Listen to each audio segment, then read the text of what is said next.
Guys, as requested by many of my fans, well, two of them, I'm going to do how to put on the Tamiya zimmerit on a Tiger.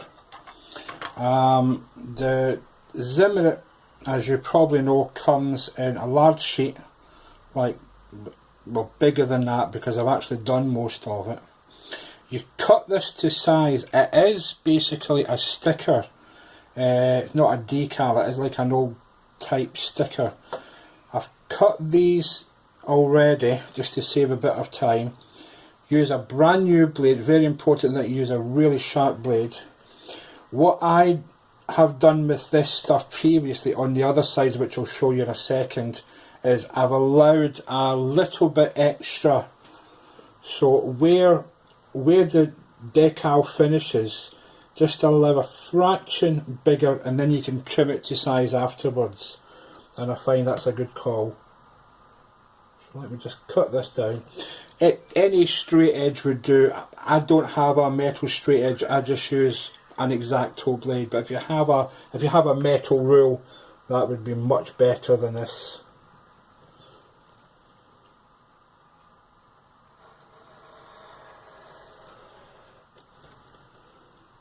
As I say, just cut it very slightly bigger and then you can trim it to size once it's on the vehicle and once it's dry. So that comes out like that.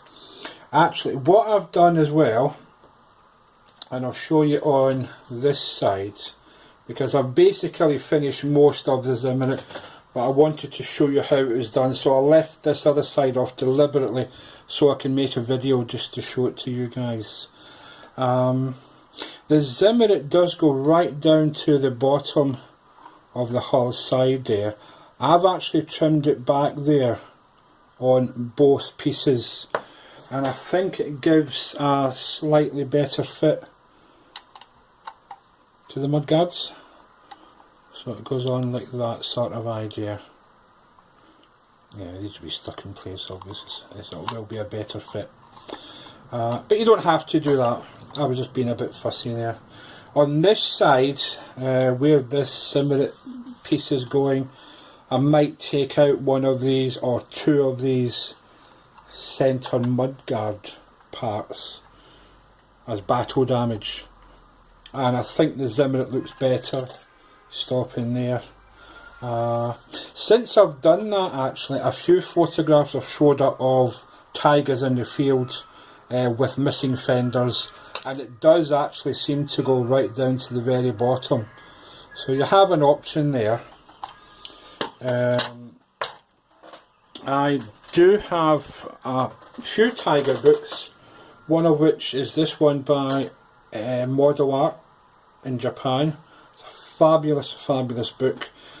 They only make 3 different books. They make one for the Tiger, one for the Jagdpanzer Fair, which I already have, and one for the Stug, which I already have, and they are fantastic books. It's all in Japanese, so it's difficult to understand.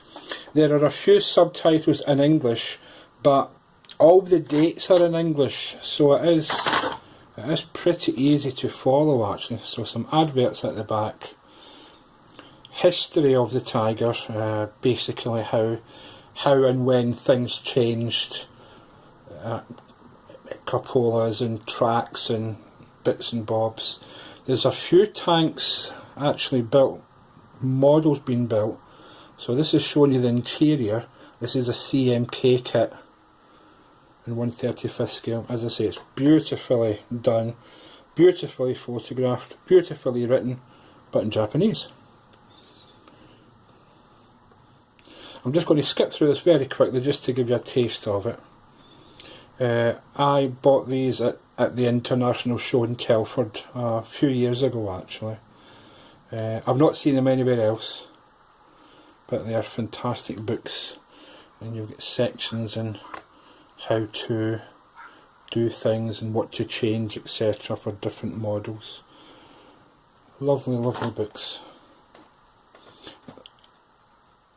Early production Tiger. The first one's in Russia, the initial production in Leningrad.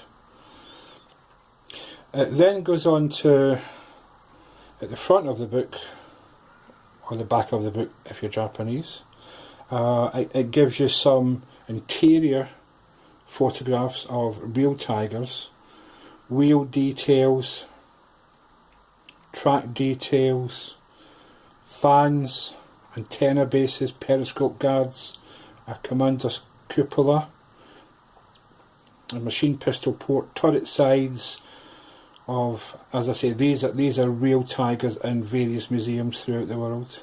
Rear hull, antenna mounts, a lot of good stuff. You have photographs next of the real Tiger manual of how to change wheels and whatnot, which is pretty interesting. This is the good bit. I think this is the good bit because it tells you when things were changed on the Tiger. As I say, it's in Japanese, but when you look at things like dates, 1943, 4, well, that's April 1943, obviously. So you can see, so that style of drive sprocket came out in April 1943, for example. Hull details, engine starter adapters, different drive shafts, escape hatches, late production turrets, different styles of loaders hatches, muzzle brakes. It's all there. Very, very good book, and very cheap as well. That was £20 I think I paid for that, which is, I think, an absolute bargain. Shows you the Tiger races there. A few photographs of tigers in the field, and then which tigers went to which platoon and company.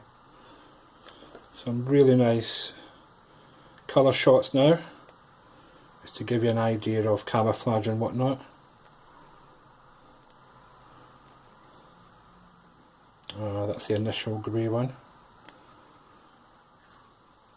So, yep, really nice. So if you can get it, it's difficult to get, but if you can get it, I think there's a place in Japan that sells it. One of the big hobby stores. The name escapes me right now, but if you go online, you can find it. So that's that. So on to this now. So as I've shown you previously, I've done the zimmerit there, the zimmerit on the turret. Now it does look a bit sketchy because I've tried to fill in, there's a few wee holes and stuff that I've filled in with putty and primer. So once that's painted over, then you'll never see that there. I've put on the Edward grills on the back of it, really nice grills. Zimmerit on the front section as well. What I've actually done with that, so I've allowed a bit extra on it. Once that's all dry, trim it down and leave that extra fraction of a mil on. Trim it down with, again, a brand new blade. It's got to be mega sharp, otherwise you might pull the transfer off, but just trim it down like that basically, either side. And what I found works, if you have a sanding stick, then you can just actually feather it in slightly, like that, and that works very well as well. And that gives you a nice finish, so it gives you a nice neat edge. So onto this part here, so that's naked. Let me just take this turret off, it's getting in the road. So that's your part there. This is cut to size now, so let me just take this from the sheet. So it's ready to go. This is the way I do it.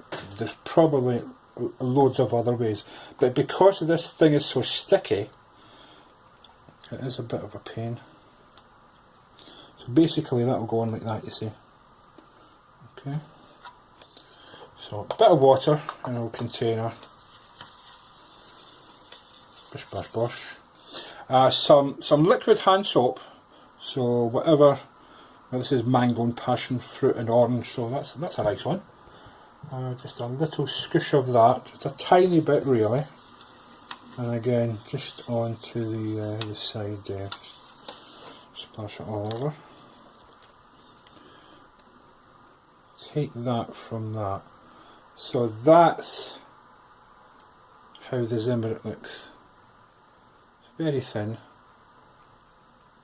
Well, actually it's pretty thick in comparison. I have another zimmerit set from DEF from my Academy Tiger, which I'll show you, and the Tamiya one's a lot thicker. So position it, and because you've got soapy water, it is movable. Although it's still a pain in the neck, it is quite sticky, this stuff,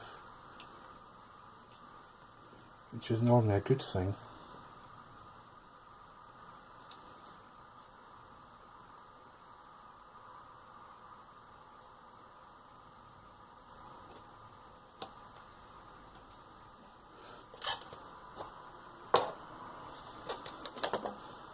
You can make sure that's in the position that you want.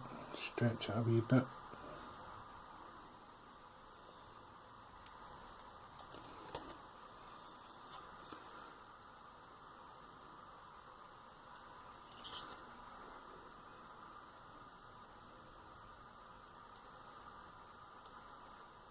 It is quite tricky.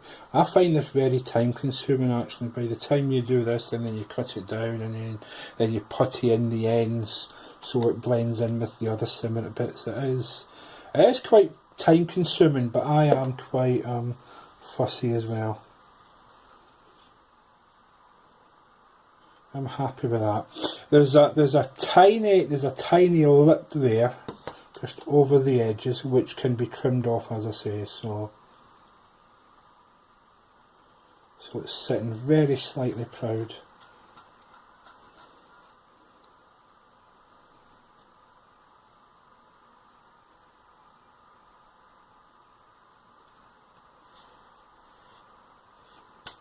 And then what I do with that, if that's in position properly, what I then do to squeeze out the water in the soap, just a cotton bud,